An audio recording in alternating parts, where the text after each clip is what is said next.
mobilizar a nós espíritas para a temática familiar. O tema, como dissemos, né?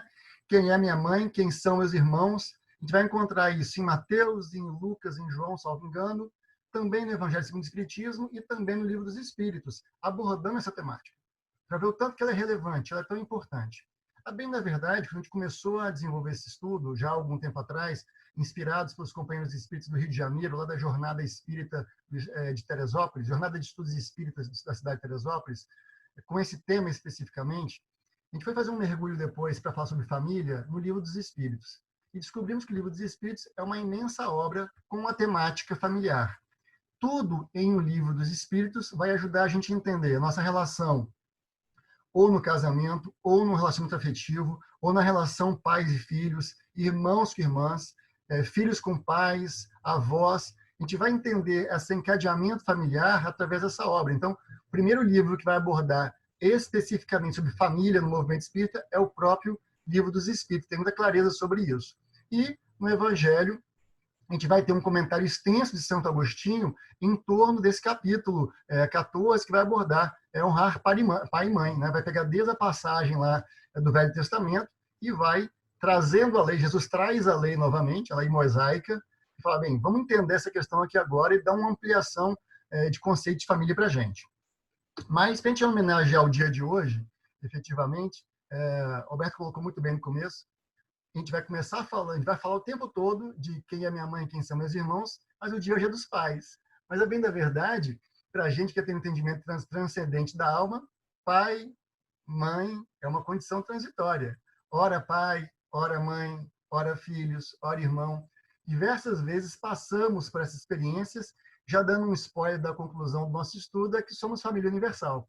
Então, ou seja, vamos entender nesse vídeo o significado de afeto, de carinho e a importância disso na vida da gente. Então, deixa eu compartilhar essa tela aqui agora. Tem que mudar a tela que eu estou compartilhando, para não ter problema. Vamos lá. Eu quero esta tela aqui agora. Opa!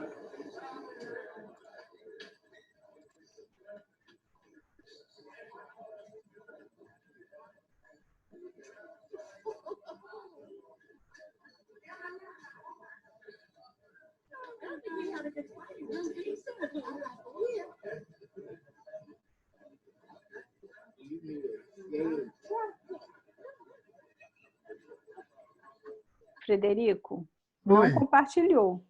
Não compartilhou? Então, peraí. Não. Que bom que você acho que você tem que descompartilhar e compartilhar outra janela. Ah, muito bem. Ainda bem que tem gente me dando toque aqui. Então, vamos de novo aqui. Não tem problema, não. Vamos lá. Parei de compartilhar, então. E agora eu vou compartilhar esta aqui. Vamos de novo, gente. Apareceu aí? Agora foi. Então vamos lá, vamos lá.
Muito bem.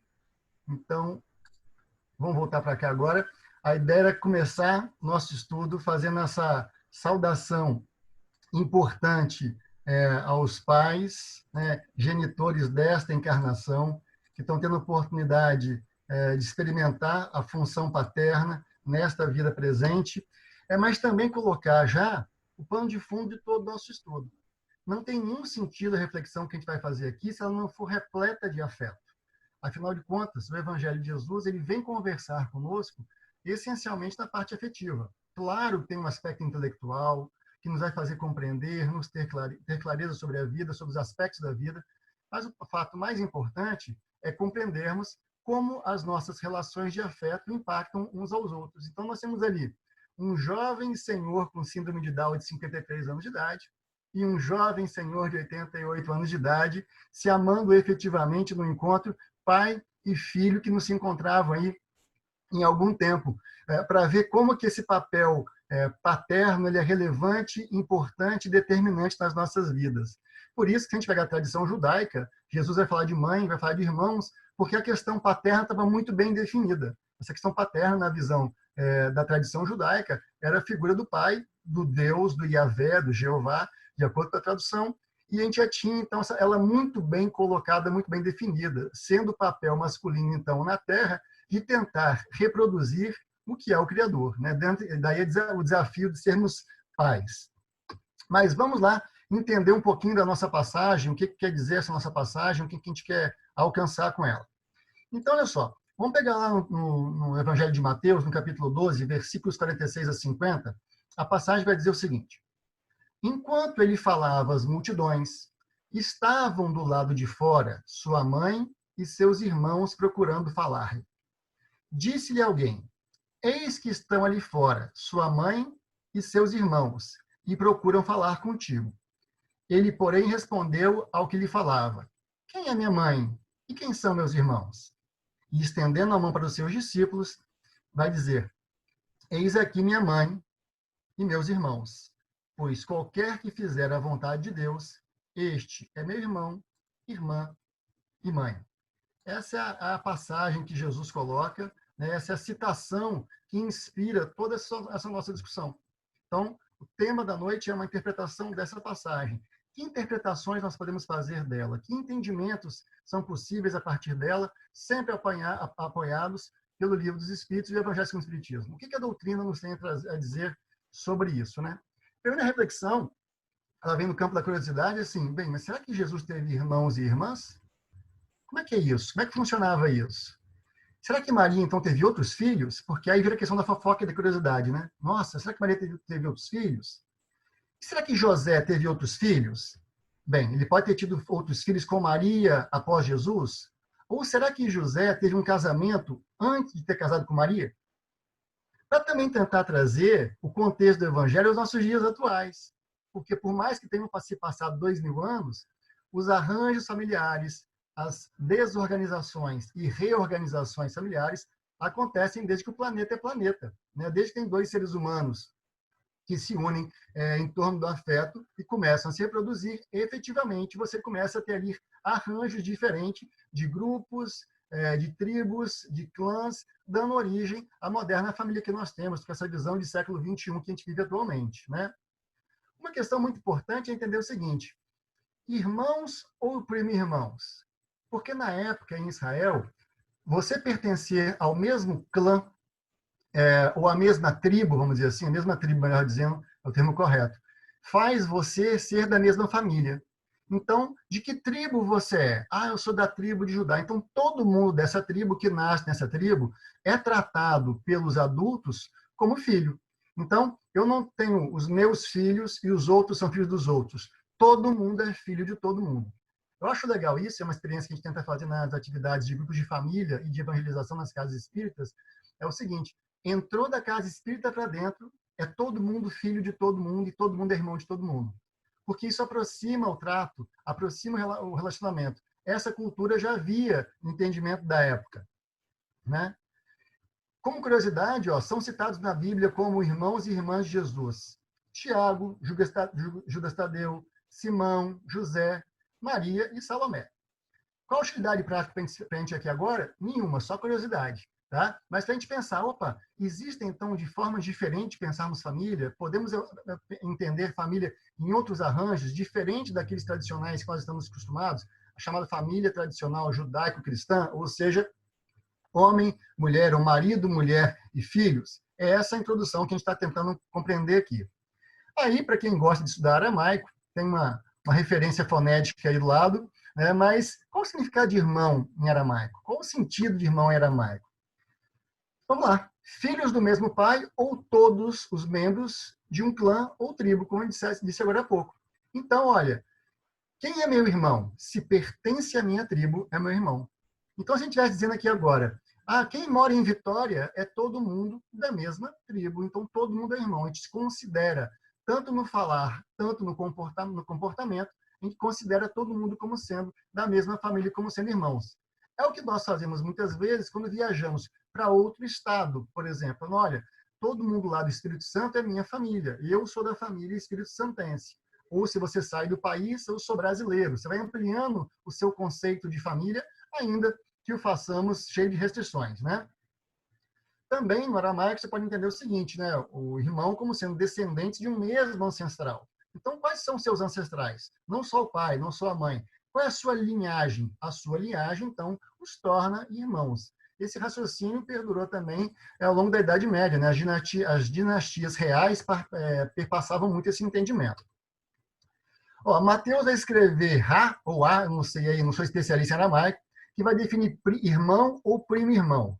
Marcos define adelpoi, que vai dizer irmão ou membro de um mesmo clã. É uma questão de tradução, só para mostrar o seguinte, olha, quando Jesus fala de irmão, ele está falando de algo que pode ser o consanguíneo e pode não ser consanguíneo. Pode ser da mesma barriga, mas pode não ser da mesma barriga. Então, quando na passagem a gente vai ver, olha, Maria e os irmãos de Jesus vão lá atrás dele, né? Ou seja, Jesus, precisamos falar com você, né? E as pessoas dizem para ele, Jesus, sua família está lá de fora, e ele pergunta, quem é minha mãe? Quem são meus irmãos? Que família é essa que Jesus está falando? Vamos avançar nesse estudo aqui ao longo do nossa reflexão. Bem, primeira coisa importante, dia 5 de setembro, dia do irmão, então não esqueça de celebrar com seus irmãos, com seus primos, com aqueles que você considera assim. Mas vamos lá. Irmão no dia de hoje. Nasceu na mesma família, filho da mesma barriga, irmão consanguíneo, é um conceito. Um segundo conceito que nós temos é o conceito de amigo. Eu tenho pessoas que são tão amigas que eu considero como irmãs. Por sinal, é bem provável que muitos de nós tenhamos amigos e amigas que nós consideramos mais família do que os nossos próprios irmãos consanguíneos, né? Faz uma reflexão aí, com certeza a gente vai encontrar essas pessoas. Mas também a gente chama de irmão um aliado, uma pessoa que defende seu mesmo ponto de vista, de acordo com a circunstância. Olha, meu irmão naquela crença, naquela opinião, naquele ponto de vista. A gente trata como irmão um discípulo, uma pessoa que é professora de alguém, com o tempo essa pessoa se desenvolve e você trata ela com sentimento fraterno, né?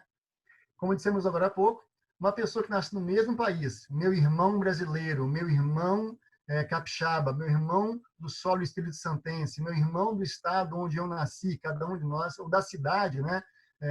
Tem muitas cidades, principalmente no interior do país, que celebram o dia do fulano ausente, né? Daquela territorialidade ausente. Aí fala o nome da cidade e a pessoa que está ausente. Então você vai lá para celebrar a cidade. É bem interessante isso.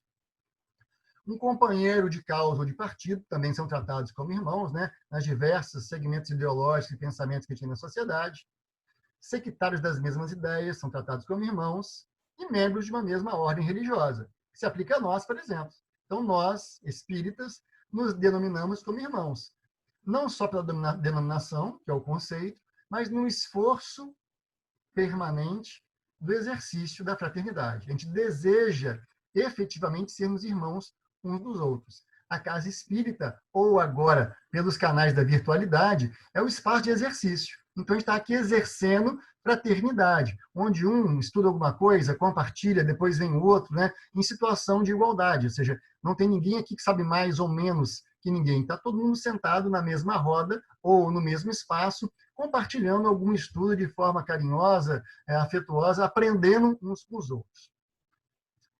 Mas, quando se deu esse episódio, né, por que essa passagem está lá no Evangelho, está citada em 3 evangelistas, por que ela vai aparecer? Bem, logo depois que Jesus elege os seus 12 discípulos e começa a pregar, ele também começa a fazer curas e prodígios na cidade de Nazaré. E é interessante isso, que até então, estou falando lá pelo 30 anos de idade de Jesus, você tinha as passagens de Jesus no templo, muito jovem, ensinando os doutores da lei, um jovem na sua família, realizador de alguns prodígios, mas não muito visível. Ou seja, a partir daquele instante, quando Jesus escolhe os 12, ele começa efetivamente a se tornar uma pessoa mais conhecida, mais vista, mais popular, vamos dizer assim, na região. Coisas que Jesus faz. Primeiro, curas no dia de sábado. Então, nós bem sabemos que naquela cultura hebraica, e ainda assim nos dias de hoje, o sábado era um dia sagrado de devoção a Deus, onde no entendimento deles nada poderia ser feito no sábado. Então, Jesus vai e cura no sábado. Então, pouco importa se ele faz é bom ou ruim, mas ele está fazendo coisas que não se podia fazer no sábado. Segunda coisa, vai fazer curas espirituais, ou seja, vai curar os endemoniados, no nosso processo que a gente conhece de desobsessão. As pessoas dizem assim, poxa, pessoa que está lidando com essas coisas, né, parte com boa coisa não tem. E ele começa a pregar perdão, indulgência, amor aos inimigos. Então Jesus começa a criar literalmente uma revolução na ordem social.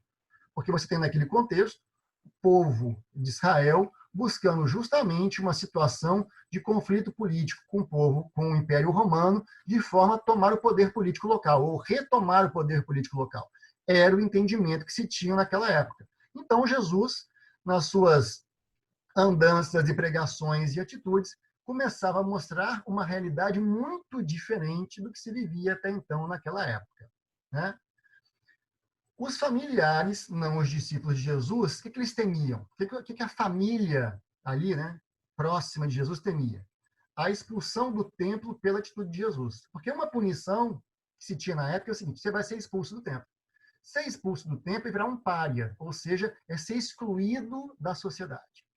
Para um judeu daquela época, ser excluído da sociedade era ser mal visto, com má fama, uma pessoa que não presta para viver naquela comunidade. Como muitos de nós segregamos irmãos nos tempos atuais, né? Infelizmente, ainda acontece na nossa sociedade isso, por orientação sexual, por cor de pele, por ideologia filosófica, por religião e tantas outras coisas.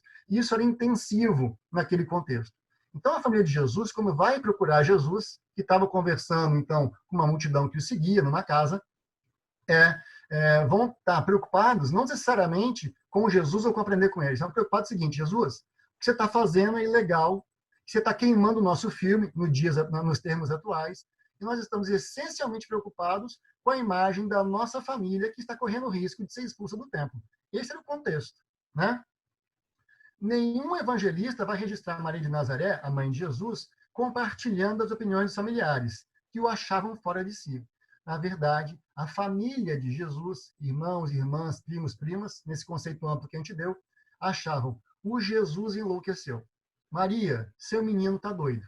Seu menino está fazendo coisa que não pode, isso vai dar problema para a gente no templo, e aí, enfim, o que vai acontecer com a gente? Os sacerdotes vão nos afligir em pesadas punições. Nesse sentido, 3 grupos diferentes se formaram naquele contexto. Quais foram as reações desses grupos? Primeiro, as multidões que o seguiam, aprendiam e se beneficiavam. Então, esses são os cristãos primitivos, o da primeira hora. Aqueles que ouviram Jesus, entenderam o chamado, compreenderam o significado do seu evangelho e falaram assim, eu vou com você, Jesus. Eu, a partir de agora, vou fazer da sua filosofia a minha. Vou compreender a lei, vou ampliar meu entendimento da lei e vou aplicar o conceito da Boa Nova, o seu evangelho, na minha existência. Foi o primeiro grupo. Havia um segundo grupo, chamado escribas e fariseus, que foram de Jerusalém até Nazaré e diziam o seguinte, olha, esse tal de Jesus tem Beelzebul, é a passagem bíblica, tá? Tem Beelzebul, e pelo príncipe dos demônios expulsa os demônios. Então, na verdade, esses escribas e fariseus, né, falsos aí, zeladores da lei, diziam que Jesus só pode expulsar os demônios porque tem parte com os demônios. Mais ou menos como alguns de nós já viveu talvez experiência de preconceito com a própria doutrina espírita, ou as doutrinas de matriz afrodescendente, ou africanas, melhor dizendo, na nossa sociedade. Quando as pessoas acham que o fato de você lidar com questões espirituais fazem de você, então, uma pessoa vinculada a práticas equivocadas, malignas e questões do gênero. Um total desentendimento da proposta. Então, era o que os escribas e fariseus falavam de Jesus. Foram lá fiscalizar Jesus. E a sua família, terceiro grupo, que estando de fora, ou seja, não estavam naquela reunião, naquele momento, Mandara chamá-lo. Maria lá se encontrava para impedir a discórdia. Mãe é isso. Os meus filhos, os meus sobrinhos, os meus familiares estão indo lá brigar com o meu filho. O que a mamãe faz? Ela vai para apartar qualquer chance de discórdia. Né? Bem materno, isso mesmo. Então, outra questão interessante, olha, eles estavam de fora, a passagem está no Evangelho. É um simbolismo de outro ponto de vista. Quem estava de fora estava vendo as coisas de uma outra forma, de um outro ponto de vista, de uma maneira diferente do que estava acontecendo ali daquela forma, daquele instante, naquele momento. Bem, e aí a gente vai chegar no Evangelho segundo o Espiritismo com a questão: quem é minha mãe, quem são meus irmãos? Por que esse assunto vai entrar no Evangelho? Por que essa reflexão inicial da passagem do Cristo? Qual o significado dela? Né? Na verdade, o capítulo 14, honrar vosso pai e vossa mãe, então, mais uma vez, celebrando o Dia dos Pais com a sociedade hoje, não pelo comércio, mas por lembrar, né? Cada um lembre do seu pai, tomara que vocês possam celebrar eles vivos. Eu estou celebrando aqui hoje porque ele não está mais encarnado aqui na Terra, mas o que ele mais gostava de fazer era trabalhando na divulgação espírita. Então, para mim, celebrar, estar aqui hoje é estar com meu pai, certamente celebrando a vida dele. Então, ao falar dessa passagem, ao comentar sobre isso, que a gente vai perceber, vai estar no Evangelho, e tanto em Mateus, Marcos e Lucas, perdão, falei João, era Lucas, é justamente isso, entender que a recomendação mosaica, lá da primeira revelação, lá do Velho Testamento, ela vai ter fundamento também na mensagem de Jesus, ou seja, Jesus, ao falar dos cumprimentos da lei, ou seja, não vim mudar a lei, mas sim dá-la prosseguimento, dá-la cumprimento, dá-la entendimento necessário, ele traz novamente isso. E a doutrina dos Espíritos, terceira revelação, também aborda a mesma questão. Né? A gente vai ter isso, tanto em o Livro dos Espíritos, bem como o Evangelho, para mostrar a relevância do assunto família na nossa sociedade e, no nosso caso, enquanto espíritas, como divulgadores e tratadores de carinho, com carinho, do aspecto familiar. Nossa família precisa cuidado, não só a família espírita, a família do nosso lar, da nossa casa. A pandemia está ensinando algo muito interessante para a gente. Nós estamos redescobrindo o nosso ambiente doméstico. Então, a gente se encontra pela virtualidade, estamos com restrições de deslocamento, um supermercado, algo pequeno, um trabalho mais emergente, mas passamos a gastar tempo dentro dos nossos lares. Então, passamos a conversar assuntos que não conversávamos, a conviver tempo que não passávamos mais juntos, a ter que dividir o controle remoto da televisão ou espaços em casa que não dividíamos antes, negociar os pratos do almoço ou, se não tem prato de comida sobrando, fazer com que o salário renda até o final do mês de uma outra forma mais dialogada. Então, essa pausa que a pandemia nos trouxe foi também um convite a olhar para dois aspectos. O primeiro aspecto, para dentro de si. Como eu estou nesse contexto? Como eu estou nesse momento da Terra? Como eu estou aproveitando a minha presente encarnação? Segunda questão, não menos importante. Bem, quem são meus companheiros de jornada? Os primeiros. Meu pai, minha mãe, meus irmãos. Então, essa família nuclear, ela ganha mais visibilidade, para depois transcender para a família mais ampla. Bem, ao dizer lá, honrar vosso pai e vossa mãe, Jesus jamais ensinou, desejou ou sugeriu desamor ou desrespeito à família. Jamais Jesus quis fazer isso. Não é essa a proposta colocada pelo Mestre. Muito antes, pelo contrário. O que Jesus vai fazer em todo o seu evangelho é justamente uma fala convidativa e, sobretudo, uma exemplificação do zelo com a família. É tão verdadeiro isso que, no seu momento derradeiro, ele vai pegar o que todos dizem, o seu discípulo mais querido, mais próximo dele, que era João, e vai recomendar a João a sua própria mãe. E a Maria vai recomendar a João como seu filho. Ela vai dizer, mulher, eis aí seu filho. Filho, eis aí tua mãe. Então, Jesus dá continuidade numa outra relação familiar. Seria talvez aí uma das adoções mais famosas da história, né? Quando João, este sim, não com ligação direta à família de Jesus, mas vai passar a ser o cuidador e zelador da vida de Maria, e Maria acompanhando, então, substituindo o amor filial a Jesus, ao próprio João. E os dois vão trabalhar acolhendo pessoas em uma residência, mas isso é uma outra palestra, isso é outra história.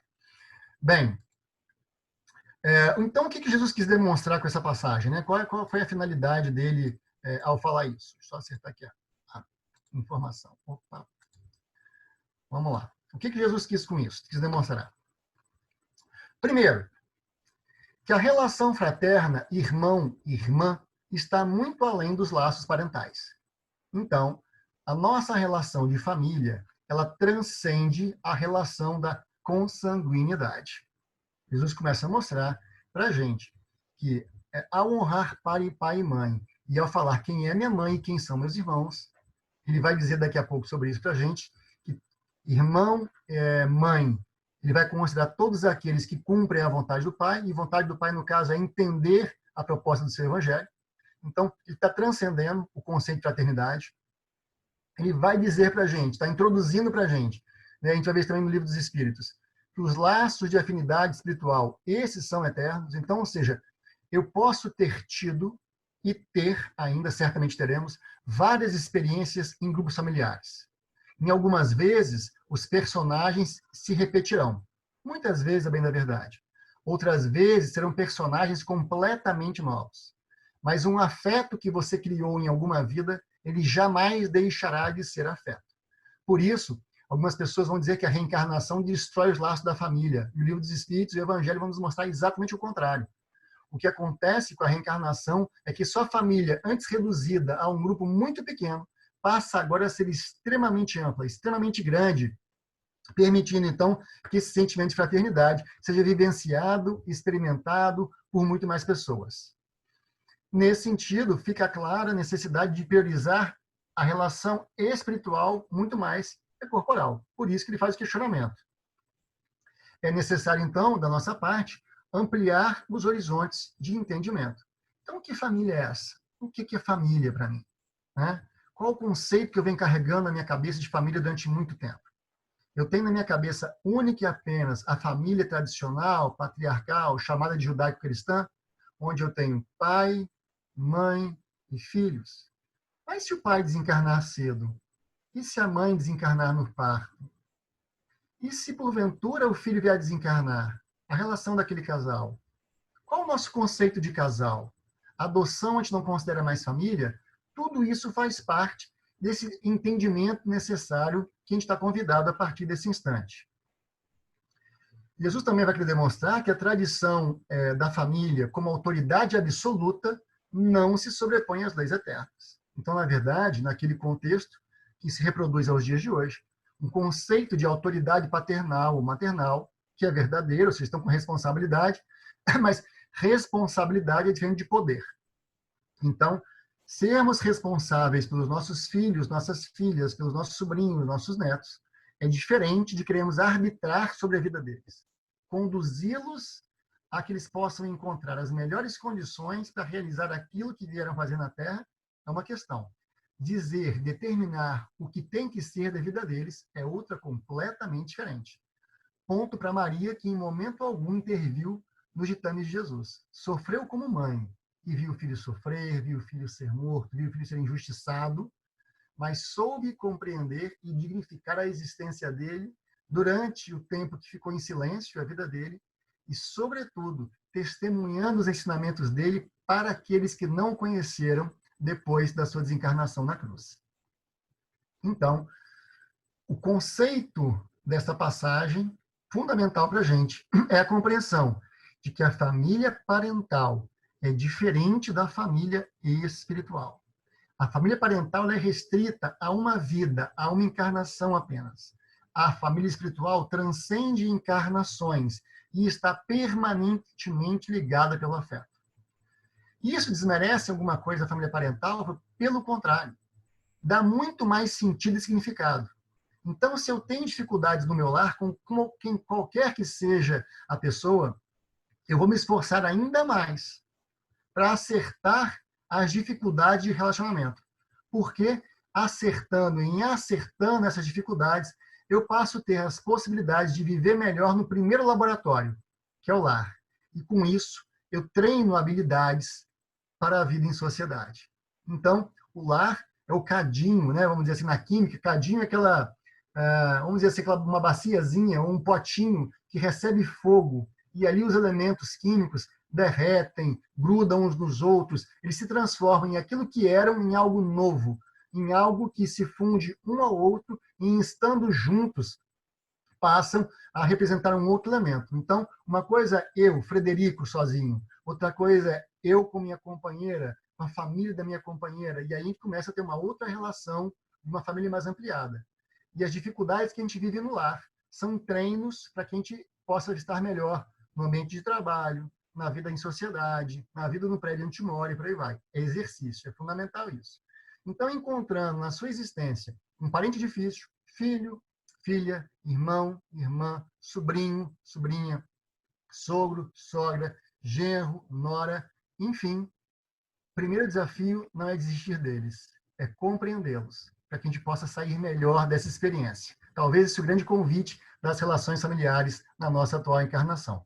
Então, só enaltecendo, família parental vale para uma encarnação, a espiritual para toda a eternidade. Será que a gente aqui hoje, batendo papo no João Evangelista, não estamos nos reencontrando de outras existências? Será que a gente aqui, enquanto família espírita, que somos tão poucos em estatística, somos 2% da nossa população brasileira, será que é coincidência nós sermos espíritas? Será que é a primeira vez que a gente está sendo espírita? Será que a gente já não nasceu na família um do outro? Será? Eu sou daqueles que acreditam que nós estamos nos reencontrando e já passeamos aí como irmãos, como irmãs, como primos, como maridos, como esposa, em outras existências. E hoje estamos exercitando isso de uma forma mais ampla, levando isso para outras pessoas. Que assim possa ser. Então, propósito de Jesus, jamais menosprezar a família, que fique claro isso na passagem, mas está trazendo uma nova maneira de ver esse chamado reino de Deus, completamente diferente da visão hebraica. Finalidade, ampliar e fortalecer os laços espirituais. O que é importante disso? É lembrar o seguinte, pensa em uma pessoa aí agora, fazer exercício, hein? Visualização. Uma pessoa que você não gosta. Ai, meu Deus, é tão ruim pensar que eu não gosto. Pensa. Porque essa pessoa, certamente, em outra existência, se a gente continuar não gostando dela, vai vir reencarnado na nossa família. Como irmão, como irmã, como sogro, como sogra, como genro, como nora, como primo, vai estar próximo. A pergunta é, nós queremos receber essa pessoa em nossa família já no exercício de fraternidade ou no exercício da divergência, da competição, do rancor, do ódio? Então, a gente treina agora. Então, pensa assim, a pessoa mais difícil que eu convivo é um potencial irmão e irmã meu da próxima vida, na mesma família. Como que eu resolvo isso? Começo a treinar agora. Ah, Fred, mas você não sabe de quem você está falando. Eu falei, sei, porque eu tenho uma lista de pessoas assim. Eu, infelizmente, no meu nível evolutivo, tem muitas pessoas que eu tenho muita dificuldade de lidar. O que eu tento fazer? Pelo menos não desejar mal. Para que o sentimento, ao longo de muito tempo, se transforme em afeto. Ainda não consigo gostar. Mas, Senhor, ajuda que pessoa que fulano melhore. É o máximo que eu dou conta agora. E não pensar mal. Porque a maior parte das vezes a gente acaba escorregando e pensando mal. Exercício. Esse é o convite que a gente está recebendo esse convite agora, né? Bem, vou avançar aqui em algumas questões que falam sobre os arranjos familiares que a gente tem no Evangelho, porque arranjo familiar é outra temática desse tema. Então, Jesus, na passagem, está mostrando que existem vários outros arranjos familiares. A família tradicional, que envolve pai, mãe e filhos, mas a gente vai ter também no Evangelho a família, que é um conceito de família de 3 irmãos, Lázaro, Marta e Maria. Lembra? Maria e Marta estão chorando quando eles acham que Lázaro está morto e Jesus vai fazer a ressuscitação do Lázaro. Você não tinha pai e mãe ali, você tinha 3 irmãos que dividiam a casa. Será que nos dias atuais existem 3 irmãos que moram sozinhos, já sem a ausência dos pais? Olha que interessante Pedro. Pedro morava com a mulher, com os filhos e com a sogra. Olha que fantástico isso. E tem gente que fala mal da sogra, gente. Né? Deus me livre de morar com a sogra. Meu sonho era morar com a minha sogra. Mas hoje a gente não pode fazer isso. Né? Eu brinco sempre aqui na minha relação familiar com meus irmãos e irmãs, cunhados e cunhadas, dizendo o seguinte, olha, eu sou capaz de dizer para vocês que eu gosto mais da minha sogra do que da minha esposa. E é verdade, a minha esposa sabe disso. né? A gente tem uma relação fraterna, de amizade muito grande, então que ela receba meu beijo de carinho nesse momento. Um outro conceito de família são os doentes da casa do caminho, ou seja, aquelas pessoas que, como num centro espírita ou numa igreja, ali chegavam expulsos dos seus lares, doentes, fragilizados, desesperados, tornam-se uma família lá na casa do caminho. E o fato que eu já narrei de Maria de Nazaré e João na crucificação, onde tem uma família para adoção construída ali naquele espaço, naquele instante. Bem, voltando a Jesus, ele vai confrontar as famílias, parental e espiritual, já vimos sobre isso. Vai informar para a gente que sua família é todo aquele que faz a vontade do Pai que está no céu. Aí ele traz o filho do Pai, porque na tradição judaica a figura masculina, né, era colocada por isso, e Deus era o Pai. Né? Hoje a gente já sabe que Deus é pai e mãe, porque Deus é Deus. Então, os dois personagens cabem nele. Mas a tradição hebraica a gente respeita. E registra que sua família espiritual, naquele instante, não duvidava dele, enquanto a família parental parecia duvidar, com exceção de Maria. Então, se você sente isso na sua família, bem-vindo, Jesus sentiu a mesma coisa. Minha família não me compreende. Não aceitam, por exemplo, eu estudar espiritismo, ou as opções de vida, as orientações pessoais que eu tomo para mim mesmo. Fica tranquilo, fica tranquila. Jesus passou pela mesma coisa. O fato é, como trabalhamos o afeto? Eu vou ser aquele que vai brigar e contender com minha família ou vai perdoar e vai compreender? Então, esse exercício de perdão, de concórdia com aqueles que são mais diferentes, mesmo que no mesmo ambiente doméstico, é o convite que Jesus está fazendo para a gente. Então, encontremos a nossa família espiritual do afeto construído e construamos uma nova relação com aqueles que temos dificuldade na vida presente. Ensina também ensina a condição sob a qual espera encontrar a todos. Como que ele espera nos encontrar novamente? Com plena confiança, a obediência às leis imutáveis do Pai. Na verdade, é compreendendo a lei desde Moisés. Compreendendo e vivendo. Não cumprindo só regras e questões sociais convencionadas, mas entendendo o sentido amplo da existência. O significado da oportunidade na vida na Terra. O papel do outro, da outra pessoa na minha vida, fazendo com que eu só cresça na atividade ou no exercício relacional. Se eu não me relaciono com o outro, eu não cresço.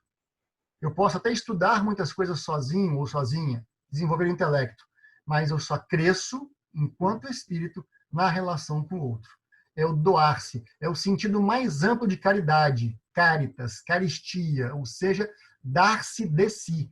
Porque a coisa mais cara que existe no ser humano é a sua existência. Não é o dinheiro que está no bolso, é a sua própria existência. Então, Jesus demonstra para a gente que existem laços mais estreitos que os parentais e convida-nos a fazer parte dessa grande família espiritual. Né? Essa é a questão aí, síntese dessa passagem de Jesus. Bem, vamos falar um pouquinho agora de como os conceitos atuais de família, que a gente vive na sociedade, se aproximam ou estão convidando a esse entendimento amplo de família que Jesus colocava. Olha só, interessante. No conceito histórico, isso aqui é o seguinte, olha. Família, conceito e evolução. Primeiro dos agrupamentos humanos, onde tudo ocorre do nascimento à morte. As atividades biológicas, as escolhas profissionais e afetivas. Também, o conceito familiar foi desenvolvendo através do tempo. A gente tinha a família grego-romana, ou greco-romana, melhor dizendo, que se pautava só em valores religiosos. Ao longo do século XX, os valores religiosos prevaleciam, mas você começa também a ter uma questão patrimonialista, né? O vínculo biológico, o casamento como uma questão social, jurídica colocada. E no século XXI, muito bacana, a questão do afeto. Hoje, o papel é importante nas questões legais, mas as vinculações afetivas são muito mais importantes do que as convenções sociais ou as determinações das religiões mais ortodoxas. Né? Em termos de conceito jurídico, você vai encontrar esse nosso companheiro aqui, Guilherme Calmon, dando a seguinte visão para a gente. Família é uma formação social, lugar, comunidade, que tende ao desenvolvimento de seus membros em diferentes personalidades, para a melhor realização de seus interesses afetivos e existenciais. Isso é um conceito, do direito, né? Dizendo, olha, o significado que essa formação social, esse papel onde os membros vão realizar ali nesse espaço onde seus interesses afetivos e da própria existência se realizam. Família é um espaço de realização. E aí, Joana de Ângeles vai chegar para a gente e vai dizer o seguinte: família é o grupo social onde o espírito se aprimora, aprofundando a sensibilidade do amor, lapidando as arestas das imperfeições, depurando-se moralmente, limando as anfractuosidades dos sentimentos e condutas, com carinho e conquistas. Nunca prisão ou fronteira delimitadora e impeditiva dos grandes saltos e triunfos pessoais. Então, olha que fantástico. Família é aquele lugar onde cada um de nós, diamante no estágio de pedra bruta, vai ser lapidado, ou seja, vai ser ali, vai bater nas arestas para ficar lisinho, porque quando fica liso, o brilho aparece. A família é esse espaço de corrigir, de depuração moral e exercício do afeto. Jamais prisão, jamais algo que nos limita, jamais algo que nos impede. Por isso, pais, mães, tios, avós, com aqueles que os descendem, ampliação da visão. O que esse espírito faz no lar onde ele nasceu, sob minha tutela, sob minha responsabilidade? Qual que é o meu papel com esse jovem, com essa criança, que é um espírito milenar? Porque eu trato e cuido dele, eu preparo ele, porque numa próxima vida, numa próxima encarnação, eles que me receberão, quiçá como filhos, como netos ou como irmãos. Então, esse ciclo natural da vida que Jesus apresenta e que a benfeitora Joana de Ângeles nos mostra como exercício fundamental para o nosso desenvolvimento intelecto, moral.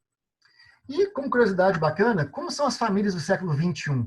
Né? Talvez um desses modelos que serão apresentados do Doravante encontre aí ressonância dentro da sua casa.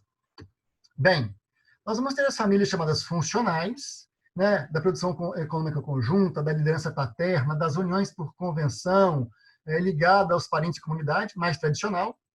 Vamos ter a chamada família moderna, que é dominada pelo espírito de individualidade, caracterizada pela mobilidade, ela é mais nuclear, não tão permanente, é um pouco menos ligada aos parentes e à comunidade, centrada nos afetos. É aquela família onde talvez o jovem ou a jovem começa a desgarrar um pouco mais e não fica tão preso àquela família tradicional que é a funcional. E a pós-moderna, que é uma família de aceitação e conveniência de formas não tradicionais, menos permanente, mais flexível e mais solúvel. Qual é a família certa? Não tem família certa. O convite dos estudiosos da sociologia é mostrar para a gente que, olha só, respeitando o afeto entre os membros, a forma que os arranjos se dão são detalhes. Afeto primeiro, organização depois. Por isso que os novos arranjos familiares vão mostrar para a gente, por exemplo, as famílias que vêm do matrimônio tradicional, as famílias informais, onde os pares se reúnem, mas não têm ali registros formais legais. Nós vamos encontrar famílias que estão separadas, pai, mãe, marido e mulher, companheiro, companheira, separaram, mas tem guarda compartilhada do filho. Agora é um montão, tá, gente? Vamos passar ponto a ponto aqui. Vamos encontrar as famílias homoafetivas e homoparentais, é muito bacana compreender isso, a transcendência do conceito de homoafetividade, não mais de homossexualidade, entendendo que o que une é o afeto, e elas também vão ter filhos, filhas, irmãos, irmãs, pais e mães. Vamos encontrar as famílias monoparentais, onde eu só tenho um filho que mora só com a mãe ou só com o pai, por exemplo, em função da desencarnação de um ou de outro, ou de uma separação mais complicada. Vamos encontrar as famílias adotivas, tal qual João, o apóstolo, e Maria, famílias por adoção, né? Então, ou seja, o filho adotivo é aquele que nasce do coração, enquanto o filho consanguíneo nasce da barriga. Nós vamos encontrar as famílias chamadas anaparentais, ou seja, são irmãos que, por exemplo, não casaram, ou que os seus casamentos não deram certo, voltam a morar juntos e adotam crianças. Olha que formidável isso.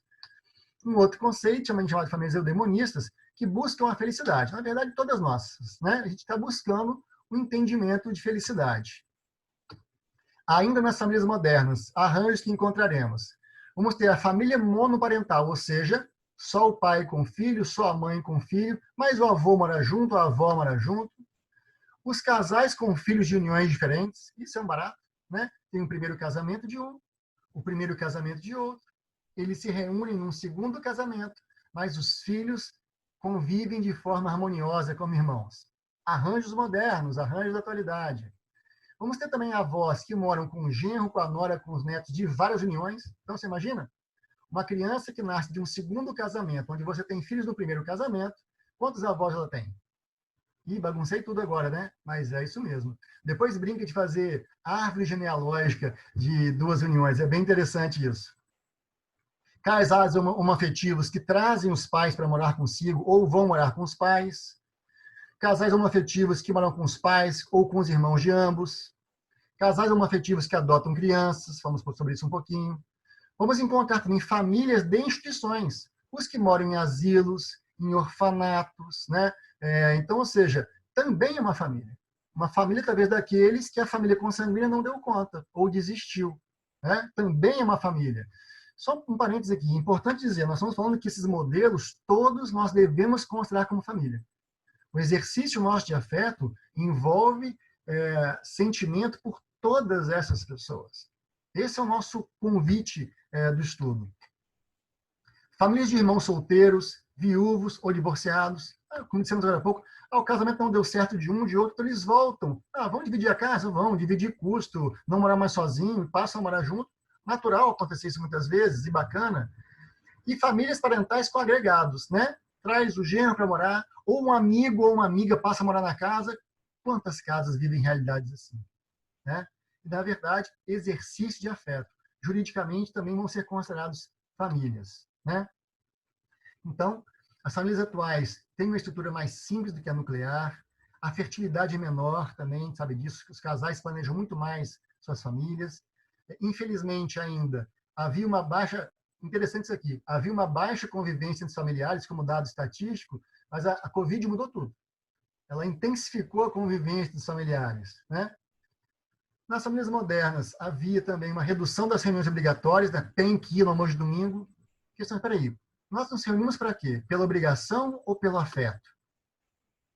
As relações familiares também são menos autoritárias, passam a ser menos autoritárias. Aquele poder tradicional paterno tem uma redução. E os membros, né, a gente viu, o número de pessoas também diminui, né, com a família consanguínea. Corri um pouquinho nesse final, mas a ideia era mostrar que todos esses tipos de família fazem parte do que nós chamamos família. Qual que é a minha família, Fred? Como é que funciona a minha família? Bem, a nossa família, o funcionamento da nossa família se dá da forma que a encarnação presente nos convida. O convite é: quem é minha mãe e quem são meus irmãos?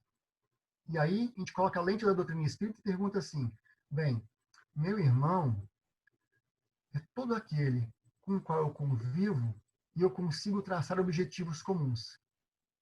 Entendo objetivos comuns, eu vou fazer um exercício de compreender essa pessoa nas suas fraquezas e limitações, nas suas possibilidades, nos seus talentos. E junto com essa pessoa, eu vou buscar construir uma vida melhor para mim, para ele e para todas as pessoas que se relacionam conosco. Quem é a minha mãe? A minha genitora, o meu pai? Fred, meu pai e minha mãe foram tão cruéis comigo, mas te deram a chance de viver. Isso já basta. O pior pai do mundo, a pior mãe do mundo, nos deu a chance de estarmos vivos neste momento, por exemplo. Vivendo essa experiência planetária desse instante de transição, como os estudiosos mais dedicados nos apresentam. Se eles só tiverem feito isso por nós, já valeu muito a pena. Já seremos infinitamente gratos ao nosso pai, à nossa mãe, por mais talvez que nem os conheçamos, porque somos filhos por adoção. Quem é meu pai consanguíneo? Quem é o meu genitor, minha genitora verdadeiro? Genitor é quem me criou. Pouco importa se foi um irmão mais velho, se foi uma irmã, se foi uma tia distante, se foi alguém de um abrigo. Essa pessoa me acolheu. E aquela outra eu também sou grato, porque me permitiu estar vivo. O convite de Jesus é dilatarmos o conceito de todos os arranjos familiares e entendendo que não importa o tempo, que não importa as circunstâncias, a única coisa que fica e a única coisa que nós levamos é o afeto. Por isso, o vídeo do início. Pouco importa a condição neurológica daquele nosso amigo de 53 anos de idade, que estava morrendo de saudade do pai, de 88 anos de idade. Pouco importa a idade do pai mais avançada, o afeto pelo filho, talvez não nascido nas condições mais ideais, que é o sonho de todos os pais, o filho perfeito, a filha perfeita, lindo, inteligente, bem formado, tal, tal, tal. O que fica é o afeto. Então, a gente reencarna para aprender amor, para experimentar amor e sermos colocados em todas as condições possíveis que nos permitam desenvolver essa habilidade. Onde começa isso? No cadinho das nossas existências, que é a nossa família. E esses arranjos são possibilidades que a sociedade nos apresenta. Nós vamos respeitar, enquanto espíritas, todos os arranjos. Nós vamos acolher nas nossas casas espíritas todos os arranjos. E vamos entender que a minha família que eu tenho hoje no meu lar é a melhor família para a minha necessidade. E vou ampliar o meu conceito de família para que eu possa viver com mais pessoas nesse conceito de família universal, onde todos nós somos espíritos, filhos de um mesmo Pai, criados num ato de amor, destinados à vivência do amor. A distância entre a criação e a distância entre, aspas, um ponto de chegada, são as experiências que nos fazem crescer e sermos melhores. O espaço de ensaio para isso é a família. Não existe crescimento sem relacionamento familiar, por mais complicado que seja, por mais difícil que seja. Não é a família que eu quero, é a que eu posso ter no momento. Que bom. O que ela me ensina? O que essa família me ensina nesse instante? Hoje de manhã cedo, já caminhando para o nosso encerramento, eu recebi uma mensagem muito carinhosa de uma sobrinha que mora fora de Vitória. Talvez das minhas sobrinhas primeiras, a sobrinha do meio. E ela escreveu para mim, para meu irmão, que nós não temos filhos, uma mensagem muito carinhosa, muito generosa, compartilhando comigo e com ele um pouco de sermos seus genitores também na vida, de acompanharmos ela em alguns instantes mais difíceis, mais complicados. E ela brincou com um texto assim, dizendo: obrigado por me... o texto mais ou menos assim: obrigado por compreenderem a pessoa doida que eu sou. E aí eu respondi para ela assim: mas é por isso que a gente é da mesma família. É porque numa família onde tem um mais doidinho, tem vários outros doidões. Porque nós não nos reunimos pelas nossas diferenças. Nós nos reunimos pelas nossas proximidades e, sobretudo, pelas nossas semelhanças. Então, a sua dor que te faz sofrer é a dor que me faz sofrer. E dividindo a dor que você carrega comigo e eu dividindo a dor que eu carrego contigo, nós nos tornamos pessoas melhores. Isso é ser família. Família não é reunião de seres perfeitos. Família é reunião de pessoas que compartilham dificuldades em comum. E se dão as mãos, se dão os ombros, carregam no colo, às vezes, para seguirmos juntos. Então, hoje, a gente ajuda quem é mais jovem. Depois, mais jovem, fica adulto e anda com a gente para e passo. E é bem provável, numa fase final da vida, aquele que é mais jovem nos volte e nos dê os alicerces que precisamos para a etapa final das nossas existências. Mas só entendendo que são papéis. No caminho de começo e no caminho do fim. Só fica o amor. E eu queria terminar o nosso bate-papo de hoje, antes de alguma simples consideração final, com mais um vídeo que fala: pouco importa o que aconteceu na sua vida, o que fica é o amor. Então, vamos compartilhar mais um vídeo com vocês. E aí a gente vai para o encerramento. Vamos compartilhar esse vídeo aqui. Olha. Estão vendo?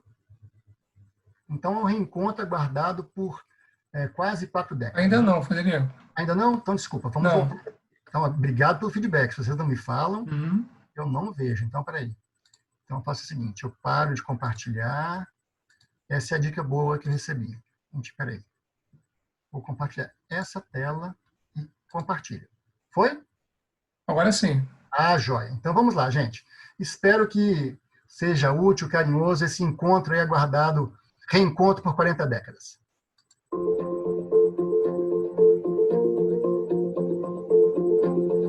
Yes, you're here. We made it!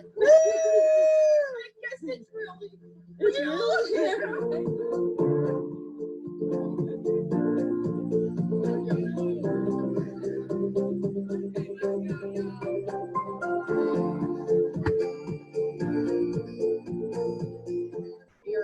Yes, yeah. Is that not Steve right there, y'all? Okay, so here we go.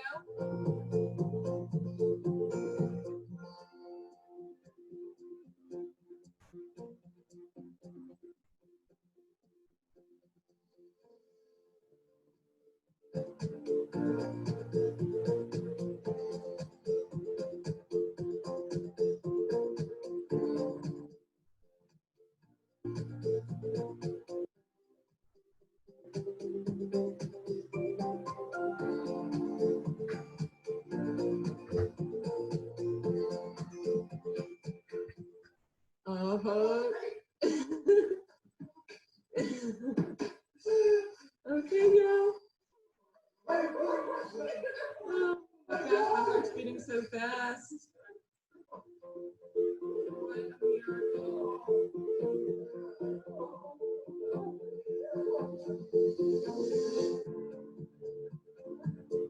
Such a blessing.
Estão por aí? Bem, gente, olha que coisa linda desse vídeo, né? Que coisa bacana a gente pôde acompanhar. Então, eu tinha uma criança que foi dada para doação, que fez uma história de vida, que constituiu uma outra família, que os pais, muito jovens, muito imaturos, não compreenderam o significado da paternidade e da maternidade naquele momento. Mas, como eu te disse agora há pouco, como que só fica o amor? Passaram aí vários anos, 40 anos, e o amor aproxima de novo. Então, para concluir nosso bate-papo, só tem uma certeza. Aqueles que a gente ama, a gente vai encontrar de novo. A gente vai se reencontrar nessa vida, depois dessa vida, na outra vida. Porque só tem uma finalidade, a honrarmos nossos pais, nossas mães, nossos familiares. É compreender que todos nós somos irmãos de humanidade. Mas as vidas sucessivas são um espaço de exercício do amor, que é a única certeza que nós temos na nossa existência. Que tenha sido útil, que tenha sido prazeroso, que tenha sido confortante e que essa saudade que a gente sente do abraço presencial aconteça no campo do afeto, nesses instantes, no diálogo da virtualidade. Muita paz a todos, adorei estar com vocês.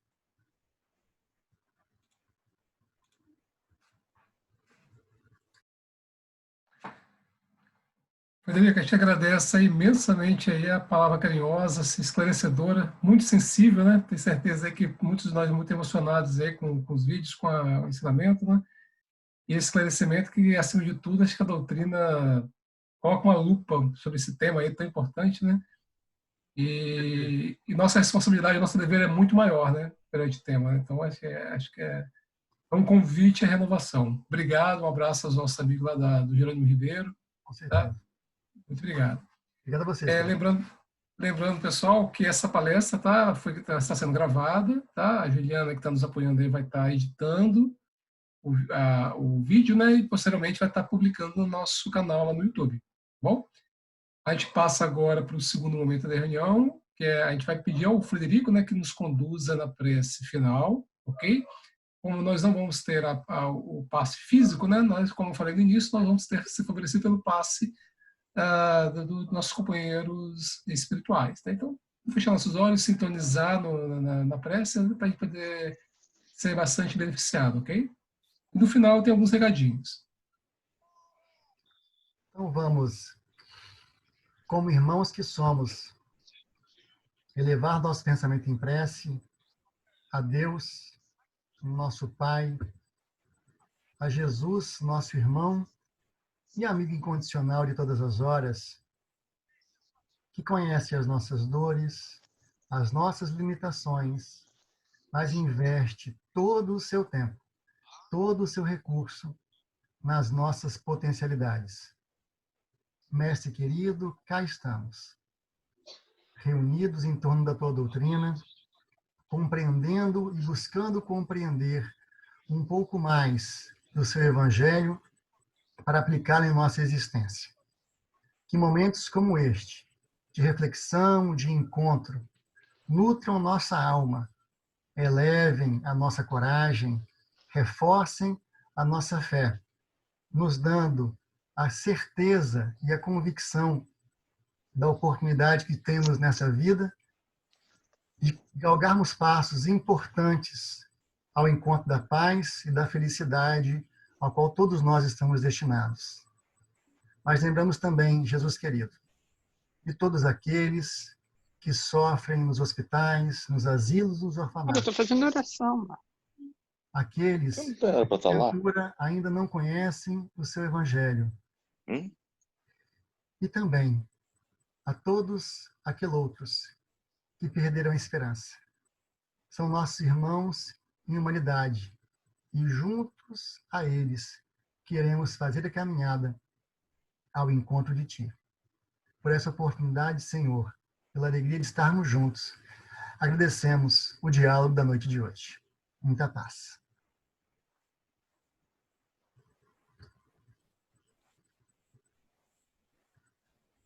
Um rápido recadinho, pessoal. No próximo domingo vai estar com a gente o Adelso Nascimento, tá? Da Federação Espírita do Estado do Espírito Santo. E ele vai estar, o tema da palestra é Casa Espírita, Hospital de Almas.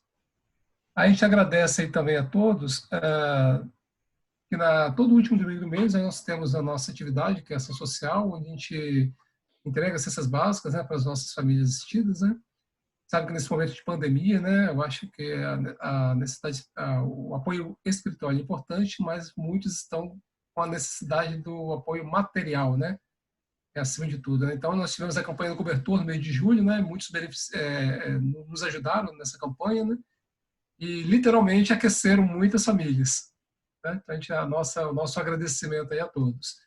E por último, eu vou tentar compartilhar aqui, só um último recadinho para vocês. Deixa eu ver se eu vou conseguir aqui. Só um minutinho, por favor.